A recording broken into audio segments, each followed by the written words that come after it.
Head sõbrad, oleme kevadisel päikeselisel Maarjamäel ja ajame juttu FC Levadia ja Eesti koondise endise peatreeneri Tarmo Rüütliga. Tere tulemast, Tarmo! Tervist! Tarmo, on sul meeles, mis aastal ja mis asjaoludel sa sellele Maarjamäe staadionil üldse esimest korda tulid?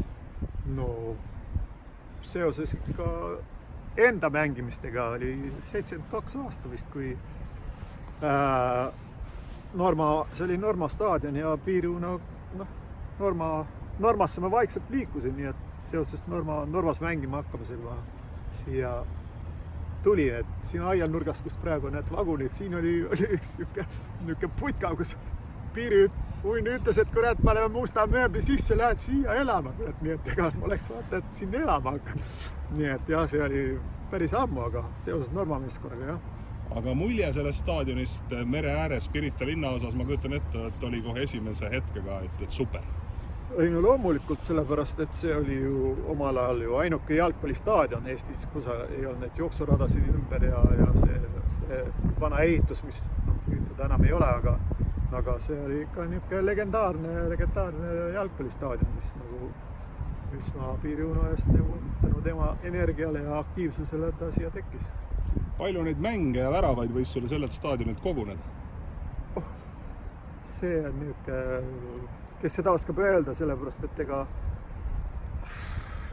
seda ei tea, ega ma siis ei olnud ka mingi niisugune kõmmutaja, et panen ikka 100 kolli hooajal või niimoodi. Oli niisugune paras töömesilane, aga eks neid sai siin löödud ka mõningaid, nii et Eesti meistruste mängud, Norma mängis siin ja siis karika, mis asi see oli? Karika finaali mängis siin vist, kui ma ei eksi, tamme otsast saime veel pärja kurat lõigata ja et siin on neid mänge mängitud küll, jah. Milles see Maarjamäe staadioni fenomen seisab? Kõik, kes siia tulevad, jalgpalliinimesed armuvad sellesse kohasse ja kõigile see väga meeldib. Ei tea, eks tänapäeva niisuguse tempo juures on ta ju logistiliselt ka väga huvitava koha peal, et ta on linna lähedal ja samal ajal ikkagi eraldi ja kogu see Maarjamäe iseenesest on niisugune inimestele elukeskkond on siin väga mõnus ja miks mitte, eriti veel praegu, kui ta on jälle nii-öelda puhas jalgpallistaadion välja ehitatud baas, et see raske on mitte armuda.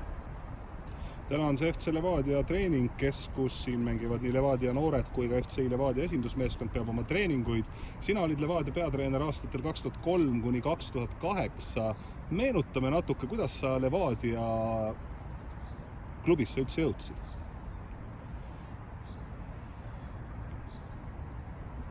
No kuidas ma jõudsin, eks ikka Petersoo saadeti peale, et räägi pehmeks. Aga seal hakkas vist selle Floraga asi nagu ühele poole saama ja siis ma Viljandist nagu nihkusin siia. Ma mäletan, Levadaga oli esimene jutt vist Viljandist. Mingi mäng oli peale mängu, oli nagu rääkima, nii et sujuvalt nagu jah, et mul nagu me ei oska selle kohta paremini midagi öelda, aga tol ajal jah, siin veel ei olnud sellist baasi, siin oli niisugune alles Jalgpalliliidu või Flora selline idee, et midagi siia teha ja nii edasi. Aga nüüd on ta jah, Levadia baas juba ja kõik on nagu teine, aga koht ja Maarjamäe see nagu on ikka niisugune number 5 buss ja muudkui tuleb, tead. Menniku Maarjamäe otseliin. Ma meenutan seda 2002. aasta lõppu, 2003. aasta algust, et see oli aeg, kui Pasi Raudjainen oli oma töö lõpetanud, koos Hannu Tuuganeniga lahkusid Levadiast ja asemele tuli selline mees nagu Franco Bancheri. Ja siis Franco Bancherile sai kutsutud 2 eestlastest abitreenerit, üks neist oli Tarmo Rüütli ja teine oli Urmas Kirs. Ja tuleb tunnistada, et Franco Bancheri Levadia esindusmeeskonna peatreenerina kuigi kauaks ametisse ei jäänud. Juunikuuks oli Franco ametist prii ja Tarmo võttis asja üle. Missugused need kuud Franco käe all tagantjärele meenutades olid?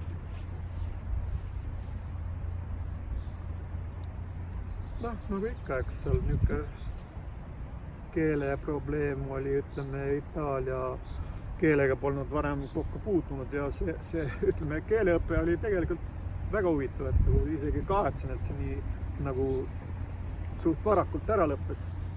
Et aga muidu sai ju laagris käidud taga koos, nii et teda sai nähtud ja tuntud ja ma igati nagu, kuidas öelda, kas ma nüüd nagu igatsen või kahetsen, aga mul ei ole tema kohta midagi nii-öelda ette heita, et tõesti huvitav persoon ja niisugune karakter, niisugune italiano, eks ole. Aga paraku ta ei osanud inglise keelt ja siis nagu oli raske suhelda, meil oli tõlk vahel ja aga ta nagu ikka hind paneb asja paika, suhteliselt kallis kindlasti Itaalia treenerit siia tuua ja nii edasi, et oleks ta kuidagi saanud siin kauem olla, ma arvan, et oleks täiesti nagu tuua nagu tulemust, aga jah, et paraku on see punktisurve on peale, et siin ei ole väga palju ainult aega siin sättida. Ei, ta oli, minule meeldis see aeg küll, et mõnikord tihti tuleb mõttesse selle või meenub jälle, kus laagris sai käidud seal ja siis mul oli, Urmas oli ka kõrval, et saime nii-öelda vaikselt nii-öelda oma asju ajada ja kuulata, mis boss ütleb ja no meenutagem siis veel, 2003 juunikuu oli see, kui Franco Bancheri lahkus Levadiast ja Eestist üldse. Tarmo Rüütlis sai peatreener esimese hooga võib-olla KT, kui ma nüüd õigesti mäletan. Lõpetasime hooaja pronksmedaliga, mis seda väga keerulist hooaega arvestades oli tegelikult hea tulemus. Ma mäletan, et sa veel Narvast tulles õnnitlesid mängijaid pronksmedali puhul väga kena, aga pärast seda ikkagi läks gaas täiega põhja ja järgnevast 4 hooajast, mis sa Levadiaga olid, võttis Levadia 3 kulda, mängisime Twente, Newcastle'iga, kellega veel, et see oli klubi üks silmapaistvamaid ja parimaid aegu, mis sinu käe all toona sai tehtud. Kuidas sa ise neid aastaid täna meenutad?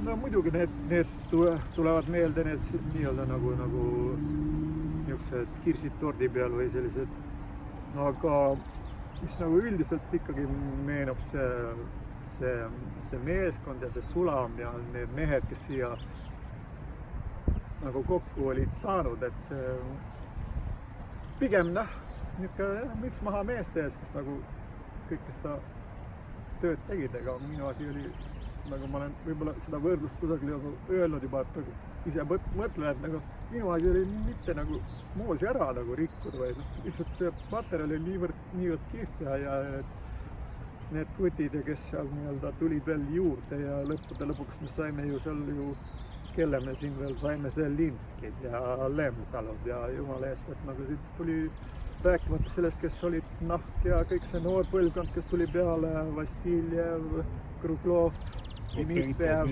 Poskobojnikov, jumala eest seal, pärast ma ju terve aastaid nii-öelda olin ju koondises ka ju, praktiliselt oli sama seltskond, nii et lihtsalt see, kuidas öelda, et elus on niimoodi, et kui satuvad õiged klotsid nagu õigesse kohta, siis nagu võib midagi tekkida, nii et mulle see aeg on meeles just läbi mängijad, et see on ikka väga huvitav hästi nagu niisugune mõnus, juhitav punt oli. Tegin siin Lemsaluga intervjuu paar nädalat tagasi, ta tõi just välja treenerid loomulikult, kes tegid suurepärast tööd, mängijate kooslust, aga ka see õhkkond, mis meeskonnas oli, sisekliima, et see oli tema sõnul suurepärane, selliseid hõõrumisi ei olnud ja see kõik kooslus väljendus ka tulemustes. Jah, täpselt nii oligi, et nagu esialgu olid võib-olla ühed kutid, aga siis ju tuli see uus põlvkond peale, ütleme seal Tennist, Purid, King, nii et jah, Andreev, eks, et see tuli see uus sulam peale ja kuidagi nagu nad nagu niimoodi haakusid või matchisid, nagu öelda, matchisid hästi. Nii et see oli jah niisugune, mõtlen nende meeste peale just sellepärast lihtsalt Levadia aega, ütleme, ta ei olnud ju nii pikk, aga mina ju jätkasin nende samade meestega praktiliselt ju, nad olid kõik sellise võimekusega, keda sai ju koondises ikka aastaid veel juhendatud, nii et see on müts maha kõigi ees. 2007 lõpus, ma mäletan, oli niimoodi, et sa said peatreeneriks Eesti koondises ja jätkasid veel paari kuu vältel samal ajal ka Levadia peatreenerina kuni selle superkarikani, mis järgmisel kevadel tuli. Sealt sai siis koondise peatreeneriks, said sa siis täielikult koondise peatreeneriks Levadia eesotsas jätkus Igor Prints, sinu selline abimees. Et kas sa reaalselt ka uskusid, et õnnestub ühendada Eesti koondis ja Eesti üks tippklubisid? varem olime me näinud seda, et Flora ja Eesti koondise peatreeneri toolil istus sama mees, aga olgem ausad, aeg oli selleks ajaks ka juba kõvasti edasi läinud. No ei, ma midagi nagu vastu niisugust uskumist ei teinud, et nagu kui juba sai võetud see, et siis ma kindlasti uskusin, aga paraku jah, et see superkarika mäng nagu läks aia taha ja siis nagu natuke hakkasin seal liiga, kuidas öelda, reageerisin üle, et nagu ei kannatanud kriitikat nagu. Et seda ma kahetsen, ma oleks tahtnud pikemalt olla, aga jah, et siis kuna see koondis oli juba olemas, siis mul ei olnud nagu seda muret ka, et nagu pigem vastupidi, et saan keskenduda rohkem koondise peale, aga oleks võinud kindlasti. Ma arvan, et oleks saanud ühitada küll ja ma oleks pidanud võib-olla pingutama isegi rohkem ja hooaja ettevalmistus oli ju vist isegi tehtud juba meeskonnaga ja siis nagu, aga õnneks Igor võttis rahulikult üle, tegi väga hästi, aga mul, ma ütlen, koondise ja nagu selline koondise ja Levadia nagu sellist üleminekut nagu seda jõnksu ma ei tunne, sest see praktiliselt nagu tüübid olid olemas ja ikka sama nagu praegu vibe oli nagu sees. ei jah, see oli mõnus aeg. Kas koondise peatreeneriks saamine oli sinu treeneri tee absoluutne tippeesmärk? Ei oska öelda, et see nagu saab eesmärk olla, sest ta ei olnud siin nagu ütleme, siin kamaral nagu väga niisugune, ega see ei tarvitsenud olla mingi siuke, sa ei saa seda panna endale eesmärgiks, sa pidid lihtsalt nagu tegema tööd ja vaatama, mis elu toob ja kuna Levadiaga oli niisugune edukas aeg ja järelikult siis kuidagi, ma ei tea, kuidagi see ei olnud eesmärk omad, siis põhimõtteliselt see ei saagi olla nagu mingi eesmärk omad, sa teed oma tööd ja siis vaatame, mis elu toob nagu. Aga nii juhtus jah. Milliste mõtetega täna oma koondise tegemisi meenutad? Aeg oli pikk, Eesti koondis saavutas oma seni kõige paremad tulemused just sinu käe. No ja, et ega seal nagu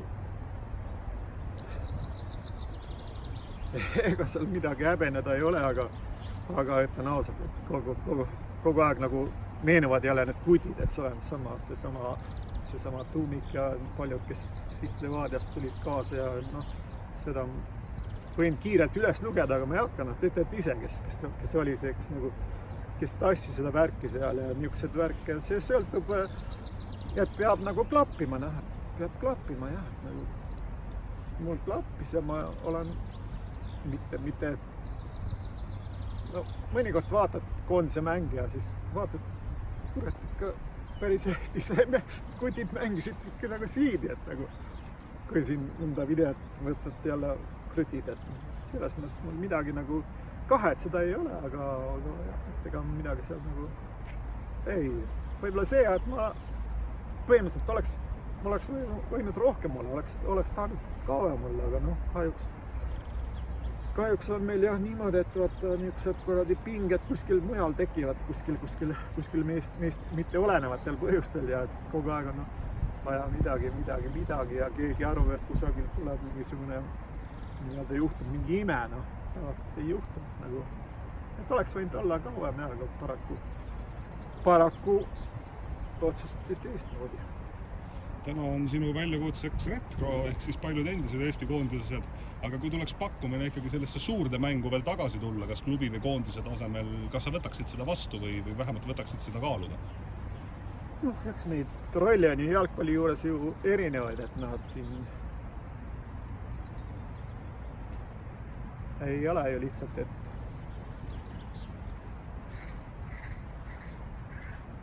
need struktuurid, eks ole,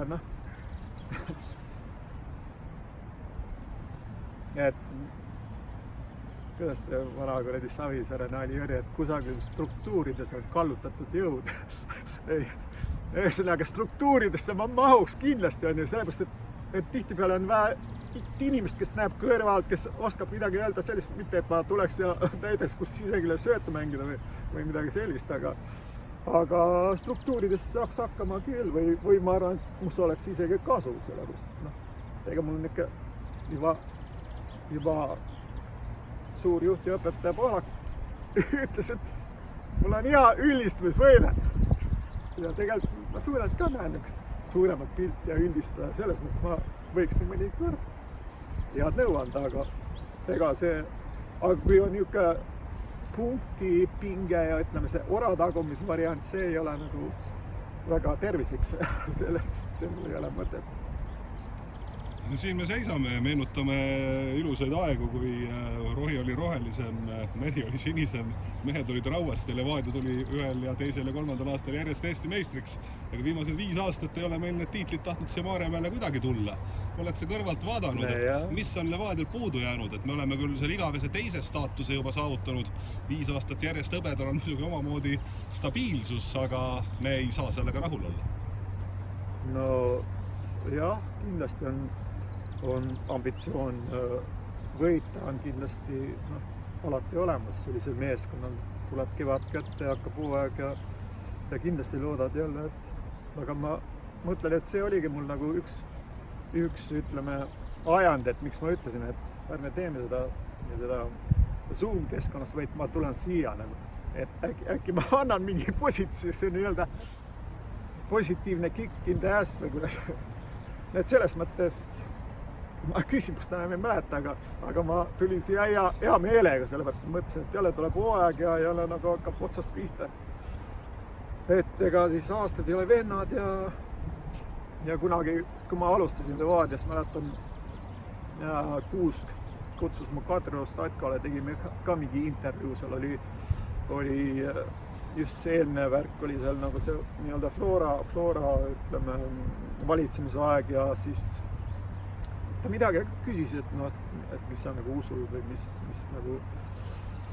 sa arvad. Ma ütlesin, et ega nagu, et ükski asi pole igavene, nii et nende edu ei ole ka igavene, et kui nad olid edukad, võib-olla nüüd on meie aeg ja see oligi nii, et aga tihtipeale on see, et kas sulle antakse aega või ei anta aega, et mulle õnneks õnnestus nagu saada selline koosseis ja anti ka natuke aega, sest esimene aasta oli 3. koht, eks oleks võinud öelda kohe, et kuule, lõpetage ära, kurat, see ei ole meie tase. Aga õnneks anti aega, nii et ta saab nii edasi toksida. Nagu et see tarkus ju on, et meeskonna loomine nõuab kusagil 3 aastat, kui sulle antakse see aeg, sa võid luua midagi teha, aga kui on vaja kohe, et siis on natuke raske. Aga ma arvan küll jah, et praegu võib-olla on jälle selline aeg ja selline periood, kus Martin oma kogemuse pealt ja see staff, eks ole, kes sinu, ma isegi ütleks, paneks sinu siia juurde, kurat, sa oled ka ikka nagu legend juba siin Levadiast. Ja siis Sergo ja 2 Sergeid, eks ole, Pareiks, ütleme, siis Martin, ma arvan küll, et meil tuleb siuke võimalus praegu, et uuesti tippu jõuda. Seda enam, et koroonakriis tuli just hetkel, kui startis premium-liiga aegade kõige huvitavam hooaeg. Solidaarsusmehhanism, tabeli alumise poole meeskonnad said siin 5-6 profi endale juurde palgata. Võib öelda, et 5 meeskonda mängivad medalite nimel, et sellist asja pole enne olnud. Ja, seda küll, aga nagu me siin praegu ümber vaatame, eks ole, Levadia baas, kõik võimalused ikkagi teha väga kvaliteetset tööd ja ma arvan, et see on ikka kannab vilja ka. No nii, aitäh Tarmo! Juttu ajamist ju küll ja veel.